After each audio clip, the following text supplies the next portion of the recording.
Hello everyone, I'm Brian and welcome back. Let's go and get started. Namaskaram Sadhguru. My name is Muskan Bafna.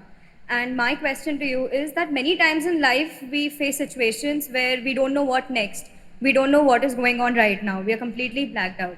And at that point of time, our friends, our parents, we are given this one suggestion be positive. But when Whoa. I don't know what's going on, how do I be positive? And at that time, clarity seems more important than positivity. So, how do we place the two? Whoa, that translates very differently from a Western perspective, or at least maybe my perspective, actually. Let me just put it in my perspective. Blacked out. That almost sounds like you drank so much that you blacked out. Because that's how, at least for me, blacked out means. But I'm assuming she means like unaware of the situation she's at or in. And I think that's a very bad thing to not know how you got to somewhere or how you got to that position that you're in. You should know how you got there. Now, how it ended up that way could be a different thing, but knowing how you got there and knowing certain steps, you should never lose track of that, I don't believe. So yes, clarity is definitely significantly more important than positivity. But I don't think there's anything wrong with being positive. Um, It again, maybe it's because of this kind of my not caring kind of attitude that look, I'm in a situation. Let me do the best I can with it. Let me try to get out of it. Let me try to get past it, whatever it may be, whatever my situation happens to be. I think you should always be aware of whatever situation you put yourself into. I don't think you should be blacking out in those periods. Those are. If you're blacking out, you need to know why. You shouldn't put yourself in those situations. It could be very dangerous or just very uh, not responsible. So never ever be in a blacked out situation. Know how you got there. Be very responsible, and once you're there, clarity very much so. Positivity can help, but clarity very much more important. Understand what your situation is and try to see what you can do to get out of it or get past it. So what they're calling it as positive is confidence. Have confidence, don't worry. Confidence without clarity is a disaster. Real quick, when I say positivity, I don't mean confidence. There's a difference, in my opinion, of positivity and confidence. Confidence is confidence. Positivity is positivity. Positivity is just having a positive outlook in life that things aren't going to be bad. That's all it really is. It doesn't mean that things won't be bad, but you can be hopeful. Hope is a positive thing. Hope has nothing to do with confidence. Confidence is exactly the way Sadhguru defines it, but positivity and confidence are two different things for me. Yes. If you cannot see clearly, at least you must be hesitant. If you're confident, you're going to walk into something. By chance, you may escape sometimes, but what comes your way, you don't know. So it's not about being positive, negative. The important thing is, at this stage in your life, you just focus on enhancing this life. Don't worry about what it will yield. You should not worry about what this life is going to yield. What it yields depends on times in which we are, many other aspects of life. But if this is an enhanced life, it will yield something worthwhile. Doesn't matter what it yields. Who knows? Maybe you won't become an artist, maybe you will become an engineer, maybe you will become a doctor, maybe you will become something else, who the hell cares? As long as you enhance this life, something worthwhile will come out of it. What will happen in the end? What will happen in the end? The same thing. In the end, as we told you, this happened. A hardcore criminal was given death sentence in America. Death by electric chair. So, always the priest comes in the end. And the priest came and said, "My son, just tell me what do you want me to do? Whatever you wish, I will do." A very unrepentant convict said, "Father, when they pull the plunger, please hold my hand.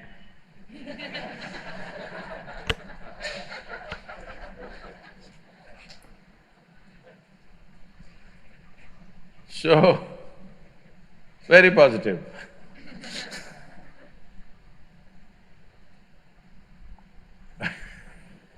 There are various ways to look at this. I had a nasty joke, I'm trying to scale it down so that it fits into the institution.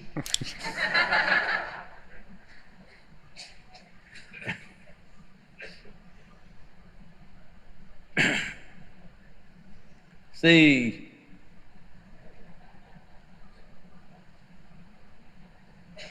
when I don't know what is future, that's a very insightful statement because nobody knows what is the future. Do you know what's going to happen in the next 5 minutes? No. No, Sadhguru, my astrologer. Well, does your astrologer know what is going to happen in the next 10 minutes of his life? Does he know? No.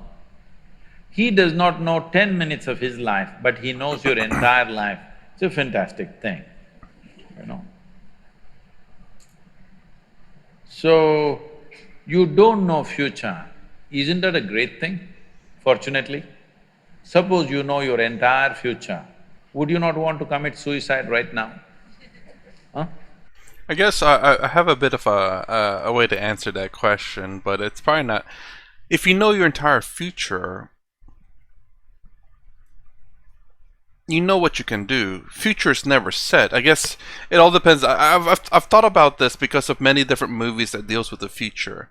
If you know your entire future, it's kind of like, I guess, if you look at the Endgame from what is it? Endgame from the Marvel Cinematic Universe, Avengers Endgame, and it was Infinity War when Doctor Strange looked into the future. I think it was 14 million possibilities, and the thing is, though, is that all those possibilities are very possible to happen if certain things happen in a certain way. So, if I'm able to see into my future, I will choose a future in which good things happen, and I would know what to do to make that happen because I would be able to see all possible futures. Now, if it's saying that the future is concrete, it cannot change, that's a different story. At least I know. You know, if the doctor came up to you and said, "Yeah, you're gonna die," and we know exactly when you're gonna die, would you want to know? But perhaps that is a question that every individual has to ask themselves. Whether you'd rather be ignorant of when you're gonna die and just let it happen, or would you rather know, that way you can prepare and you're not surprised by your own death? That's everyone for themselves to decide. I maybe would rather know, and even if I know, I'm not gonna live. I'm not gonna think that, okay, I will definitely die this way, but I will at least get everything I need to, regardless whether I know or not. I suppose that I will try to get everything I need to get done in this life, and then when it happens, it happens. But there was something else I was gonna say about the future. The good thing, I guess, he was saying that it's good that you don't know about the future. That means the future's fluid. It's not set in concrete.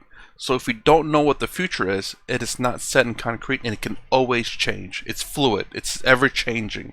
Never set in stone, as they say. And that's, I think, the reason why he said that it's good that you don't know the future, or maybe the future cannot be predicted, because that means it can always change. It's forever changing. Until it happens, it will be whatever. Isn't it wonderful that in spite of all your brains, you can't figure what is next moment? Hello? Isn't it wonderful? Have you ever seen a suspense thriller movie? Have you? See, right now, there's a very wonderful suspense thriller in the local theatre. None of you have seen it. I have seen it. Shall I tell you the story? Called you out. Okay, the whole story is going to take too much time, so I'll just tell you the last suspense part of it, okay? Shall I? No. Why? Because suspense means like this. You go and see the poster, oh, this guy's… I think he's going to do this, that guy is going to do that, oh, this director, most probably this how it's going to go.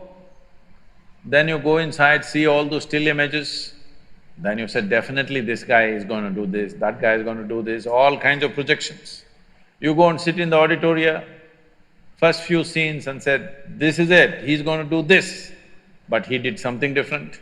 Then you said, he's going to do that and he did something different. You said, this is going to happen and something else happened. Halfway down the movie, you discuss with your friend, last scene is definitely like this.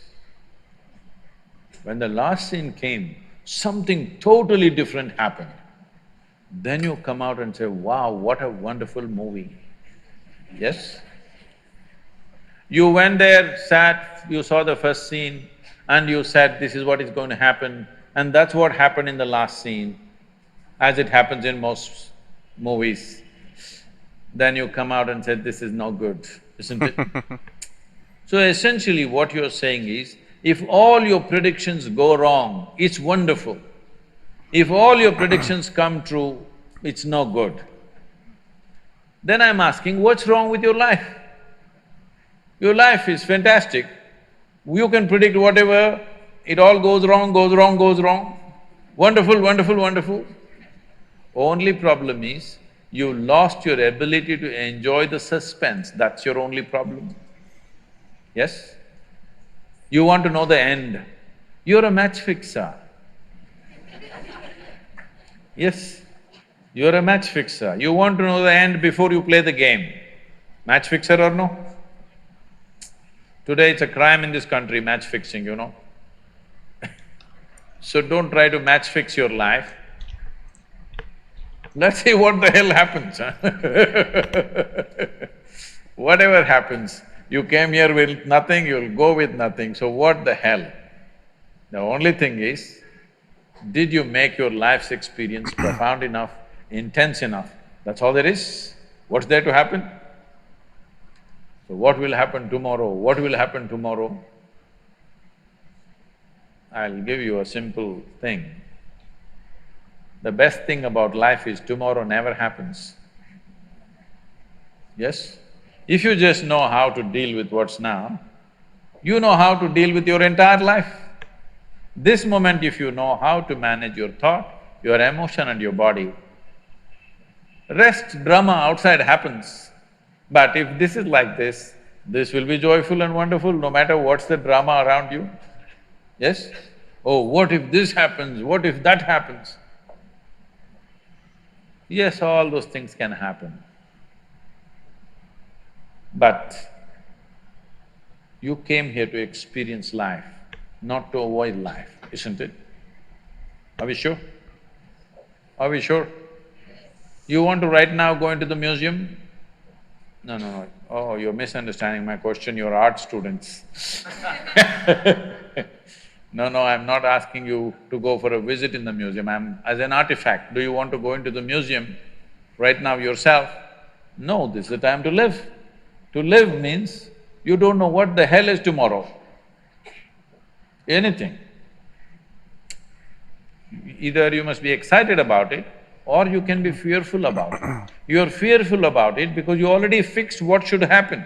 You're afraid what you think may not happen. Yeah. First of all, I'm asking you, why are you thinking what should happen? If you're dedicated to the process, depending upon what process we are doing, accordingly life will unfold tomorrow. I wouldn't say it's necessarily that what is going to happen, it's the I think most people fear the unknown. Let me know. Do you fear the unknown? Like, for example, you don't know if the meteor's going to hit tomorrow, or if you're going to die tomorrow, or if you're going to be successful tomorrow, or if you're going to get fired tomorrow, or if you're going to have food tomorrow, or water, or, whatever it is. It's the unknown, I do believe, is the most fearful part. If it's known, there's nothing really to fear, because you know it's going to happen. If it's known, it's nothing to fear. It's the unknown that you fear because you don't know which way it's going to swing. You don't know if it's going to be a positive or negative or nothing. That's my opinion. Yes, there are many dimensions to it. If you explore all of it, if you just explore your biology, life will happen one way. In the sense, If you take charge of your physical self, your body, 15 to 20% of your life and destiny will happen the way you want it. If you take charge of your mind, your thought and emotion, 50 to 60% of your life and destiny will happen the way you want it. If you take charge of your life energies, 100% of your life and destiny will happen the way you want it. This is a choice you have. I've always wondered what he meant by life energies. Is it like maybe the people around you as well? Or maybe he's talking along the lines of the mysticism that he deals with. He said that, I think this is the second time I've heard him say this, but it's just, I've never heard him talk about what the life energies are. Maybe Kundalini Yoga, those type of energies, perhaps?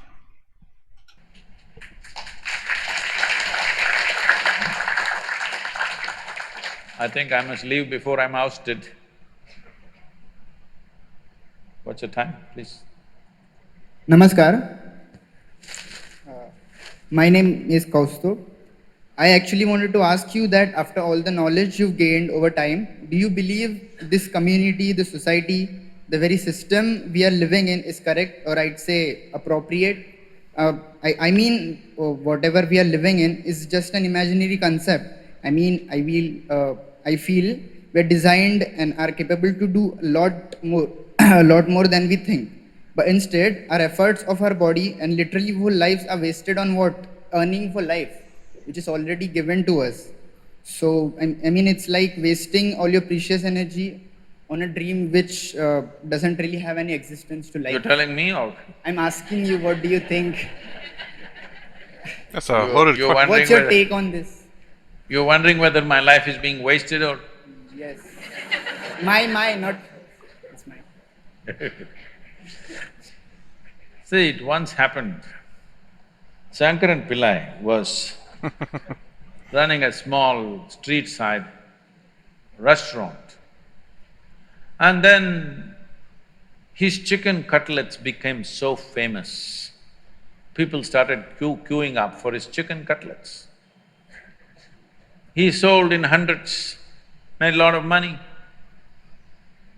Then because there were other laws, somebody said, he is mixing beef with chicken cutlet and selling it. So they investigated and they found, yes, he was. Then he was taken to the court.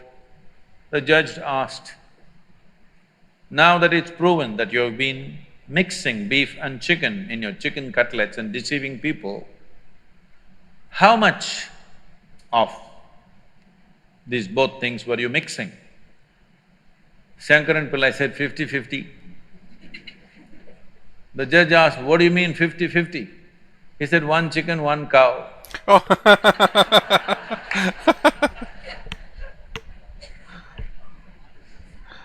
So, the chances of your life being useful or wasted in a society is 50-50. You have to decide whether you're a chicken or a cow.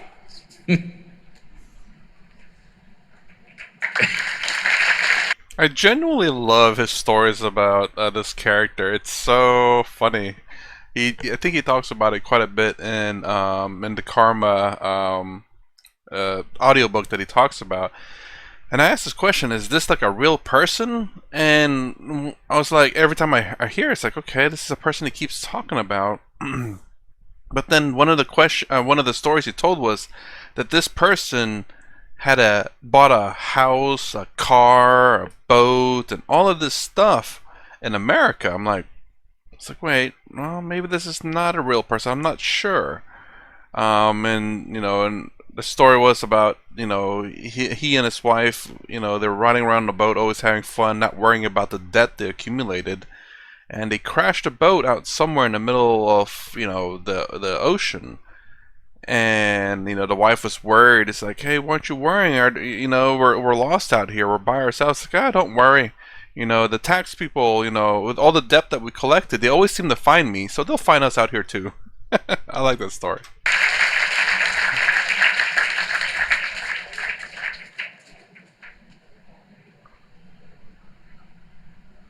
My name is Ipsita Zadhav from first year architecture, and my question is that in our society, religious beliefs are a very If you can sensitive. hold it this way.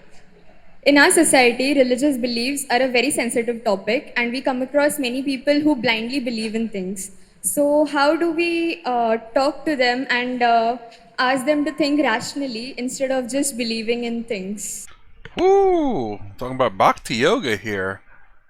I mean, it depends on, like, if they're believing in their own deities. That's one thing that I don't think you really need to talk to them about.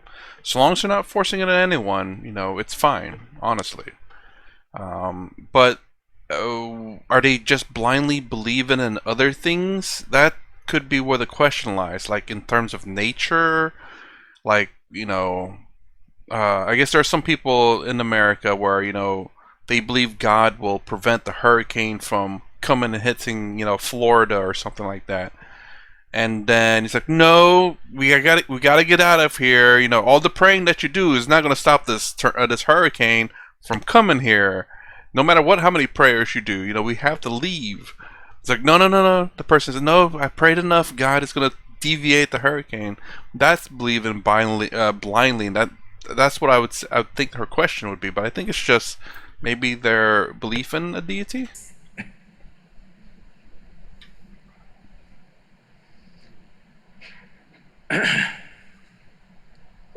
See, God, blind belief. Come on, Sadhguru.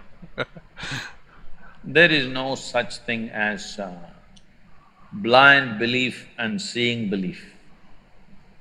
Belief is only because you cannot see something. You don't believe things that you clearly see, isn't it? You see them. For example, Okay. do you believe that you have two hands or do you know that you have two hands? Huh? You know. Can somebody argue with you and prove to you that you have no two hands? If their argument becomes too overwhelming, one slap in the face, they know you got hands. Two to prove you have two. The power of proof. But let's say I'm walking into trouble. Let's say if I ask you, do you believe in God? Some people say yes, some people say no. Why do you believe? Because you're not sincere enough to admit, I don't know, isn't it? The fact of the matter is, many things that we do not know, we believe. Because fundamentally, we've lost the sense of being straight, or fundamental sense of integrity is not there in us. We believe things which we do not know. It is so wonderful and human of you to simply admit what you do not know as I do not know, isn't it? What I know, what I do not know, I do not know. Isn't it wonderful? And I do not know is a tremendous possibility. Only when you see I do not know, the possibility of knowing arises in your life. The longing to know, the seeking to know and the possibility of knowing becomes a living reality in your life. And when you see I do not know, when you profoundly realize I do not know, you will have an awakened intelligence which is always on. If you believe something, immediately it'll go to sleep. For example, you're all architecture students. What do you think, is the planet round or flat? Tell me whatever you think, it's okay with me. Is this planet round or flat? It's a bit of a bulge. Round? Flat? You from Bangalore? Bangalore, a book became popular, Earth is flat, you know. Is it round or flat? It's round. And the damn thing is spinning all the time. And you're not even on North Pole, you're at a certain latitude. If you look up, inevitably you're looking up in the wrong direction, isn't it? I'm talking about the Upar Wala. You don't know what is upar.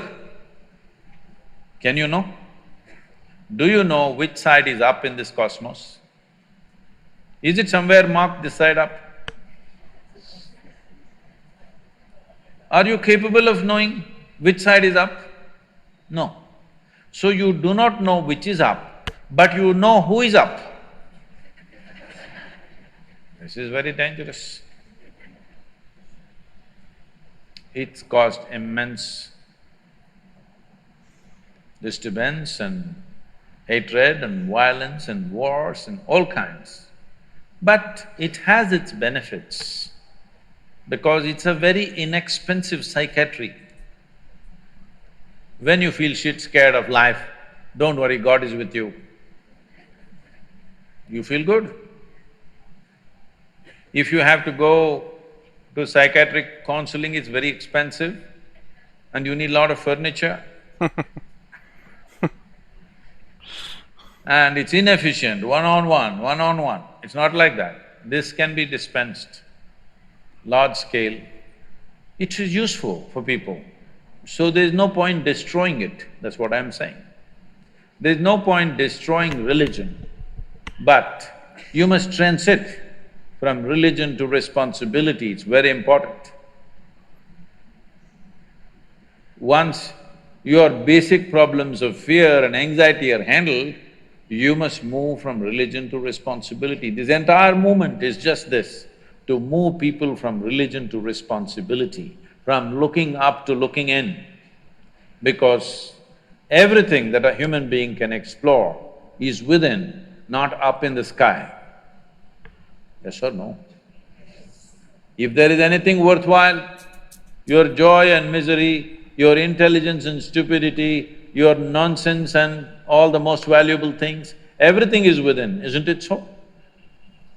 If you don't explore this interiority and you're looking at the sky, sometimes the birds may decide to do something on your face. That could enlighten you. Not to look up all the time. And right now, what's happened is, this… See, the problem is, this brain, this intelligence is new to you, it's still new. In the evolutionary scheme of things, if you look at it, since when your cerebral flower expanded like this, if you look at it, in terms of the life of this planet, it's just a few seconds before it came to action. So this intelligence is new, that's what you're struggling with. Your suffering, your pains, your stuff is simply because you have not come to terms with how to handle this intelligence. Once your intelligence turns against you, no force in the universe can save you, isn't it? So, religion is a certain phase of humanity where we are learning to handle and temper our own intelligence in a certain way. Is it bad? I don't think so. Is it good? Not at all. It is a question of individual need, where they are in their evolution. Accordingly, one must use it. But because intelligence is new, it hurts. This happened. Once, a pirate, you know pirate? You know pirates? Not today's modern Somalian pirates, they are different. They have no romance with them. The pirate, a classic pirate of the past, his name was Jack. He came to an Irish bar. He came, he had a wooden stump for a leg, one leg, and he had a hook for his right hand, and he had a eye patch. The bartender looked at him and said, "Hey Jack, what happened? Last time I saw you, you were fine. What happened to your leg?" He said, "You know, this stupid Her Majesty's service, They attacked our ship and the cannonball took away my leg. But no problem, our ship carpenter fixed up with this wooden leg. It's just doing great. I can even dance. Then he served him a drink and then asked, "What happened to your hand? Why this hook?" He said, "Once again, I was in a sword fight. These days these idiots don't know sword should hit a sword, they hit my hand." And this hand went away. But no problem, our ship blacksmith fixed up this hook. It actually works better than the hand. Then served one more drink and asked, "But what happened to your eye?" "Oh, I was just trying to navigate the ship in the night, looking at the stars. A bird pooped in my face." So the bartender said, "Come on, bird poop can't take off your eyeball." Oh. No, the hook was just 2 days old. Right now, that's all that's happening. Your hook is just 2 days old, so you scratching yourself all over the place. This is the first thing you must learn, that you learn to handle your intelligence in such a way that it works for you, never against you. Never against you. Right now, it's working against you. You may call it stress, you may call it anxiety, you may call it fear, you may call it insecurity, you may call it whatever the hell you want, but essentially your intelligence is working against you, isn't it? Now that's a good callback to what that lady was asking about her insecurities. I think that will help her out at least. It's definitely a guidance there. Like, your intelligence is what's kind of holding you back. I think this is a little bit more clear, slightly more clear of an answer, or at least will help with the answer that he gave a little bit earlier for her. But still, I hope that Sadhguru at the end says, if there's any kind of issues that you have, insecurities, emotional, whatnot, to take the inner engineering class. Although it would seem a bit odd to have self-promotion in these things when he's supposed to be helping them out here. But nonetheless, I hope he says that, it'll help. He should say what this thing will help out on, which is a lot of things, a lot of major issues in life at the moment. I think again, I've never taken it, but I assume that's what it's meant for. I know a lot of people have asked me to do that, but not yet. If your intelligence works against you, there is no hope. You don't need any enemies. Most people don't need any enemies, they're just doing fine by themselves. Isn't it? I think we should.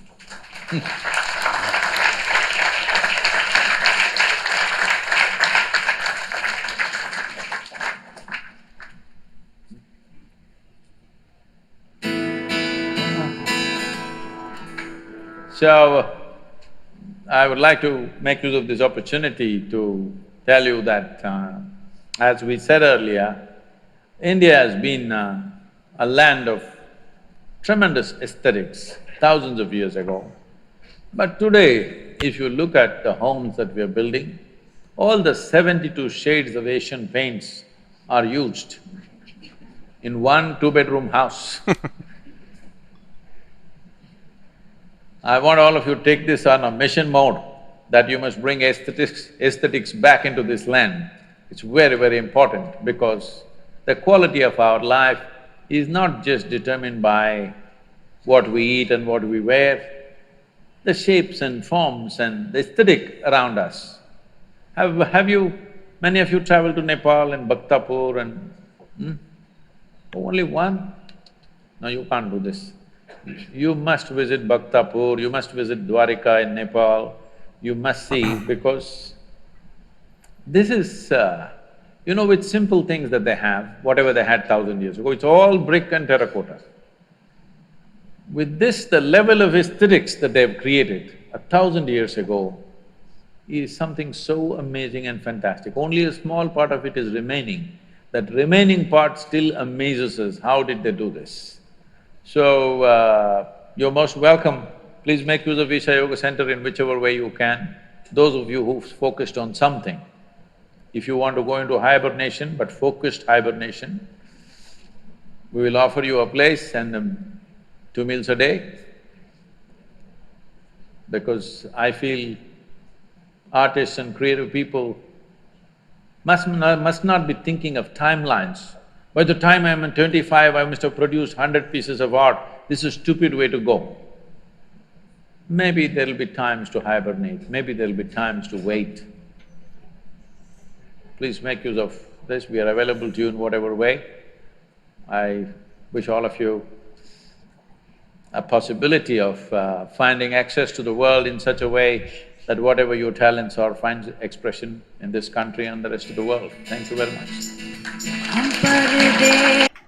Okay, I think that's pretty much it for the video. So I think that's very gracious of him to do that. I don't know if he said that in other videos, but maybe the questions did not provoke that kind of statement for Sadhguru. But I'm sure he's always welcomed people over there. I do wonder if he has enough room for, if anyone wants to stay over there. I'm sure there's enough room, but it's really bumping up like with 10 people in the room or something, if there's a lot of people that want to stay over there. I would love to try to go over there and eat a food prepared, just to say I have and to have eaten that. But towards the end, he was talking about essentially, oh, by the age I'm 25, I need to have 25 pieces of artwork. And this is the rush that I'm talking about. And that's what Sadhguru talks about too, actually talking about like the goal. Everyone's trying to rush to the goal. Well, I think that is the issue. Kind of like when I was watching Acharya Prashant, and this one questionnaire talked to Prashant about, I hope I'm saying his name correctly, but talking to him about like I need to get this done. My time is running out. I'm like, he never really specified, but I had an assumption. But to have that kind of timeline and to be forcing and pushing yourself towards it, I don't think that's the way to do it. Obviously you should have a goal. I think, my personal opinion, to have a goal is fine. But to force yourself to finish that goal so quickly, I think that may be the problem. Sadhguru says so, very much so. And the goal, he says, is a problem too. To me, goal not necessarily a problem, but how you achieve that goal is the problem. Whether you're rushing or you're you're not following the, I don't know how to say. If you're not following a proper path to that goal, it could be problematic. And the only thing is, it's much like an enlightenment. To become enlightenment as your goal, there are many different paths to take. And most goals in life, there's many ways to get there. How you get there is up to you. Rushing there, I don't think is the solution to that problem, or to achieve that goal. It all depends on what the goal is. But anyways, I think I've said enough. Like I figured I would speak a lot. Anyways, that's the end of this react to Sadhguru at Sir JJ College of Architect, Mumbai. If you like my content, please consider subscribing. Thumbs up, thumbs down below. Thanks for watching. I'll see you in the next vid.